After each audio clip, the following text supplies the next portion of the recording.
Hello mga bossing, kayo po ba mga bossing ko isa sa mga nag-aantabay kada po sumasapit ang unang araw mga bossing ko ng pasok ng buwan mga bossing? Mainam na may mga ritual kayong ginagawa dahil ito po ay nakakatulong upang sa ganoon masigit kayo na makatrak ng swerte mga bossing, lalo na tungkol sa usapin ng pera. Ano po ba itong isa sa mga paborito ko na ginagawa mga bossing ko lalo na sa unang araw? Bukod po dyan mga bossing ko, sa umaga po mga bossing ko, tuwing alas 7 po ng umaga mga bossing ko, ako po ay humaharap sa gawing silangan at hawak ko po ang Chinese incense mga bossing ko nang ang bilang ay 7 or kaya po ay 5 or kaya ay 3 or higit pa mga bossing, wag lang pares-pares para hindi panakto lagi ang ating blessing. Dapat po labis-labis ang blessing. Ngayon po mga bossing, bukod po dyan, ako po mga bossing ko ay gumagamit ng bigas mga bossing. Ang bigas mga bossing ko, matik po ito ay ginagamit lalo na pagdating sa usapin ng mga pampaswerte. Kapag po bagong taon ay hindi nawawala ang bigas na kasama sa 4 na sangkap, kagaya ng bigas, asin, tubig at asukal.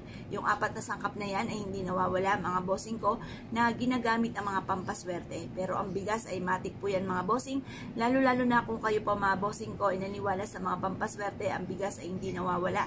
Sa mga pampaswerte, ganoon din po kapag po ikinakasal, ang bigas ay inahalo pa sa sampagita or kaya sa bulaklak na rosas na petals at isinasabog po ito sa mga kinakasal para mas maging masagana ang pamumuhay na mag-asawa, yung bagong kasal. Ganoon din po paglilipat ng bahay or kaya paglilipat ng inyo po negosyo, ginagamit po ang bigas sa usapin ng pampaswerte or kasaganahan. Ngayon pa mga bossing, dahil unang araw ngayon mga bossing ko ng buwan ng Setyembre, kaya mas mainam na gawin po natin ito upang sa ganon, mas maging masagana ang ating pong pamumuhay ng buong buwan na ito ng Setyembre mga bossing. Bukod po sa panalangin ng taimtim, nagabayan po kayo at huwag kayong pabayaan at maging siksik-liglig at umapaw at maraming blessing ang dumating sa inyo ngayong buwan na ito mga bossing ko ng buwan ng Setyembre.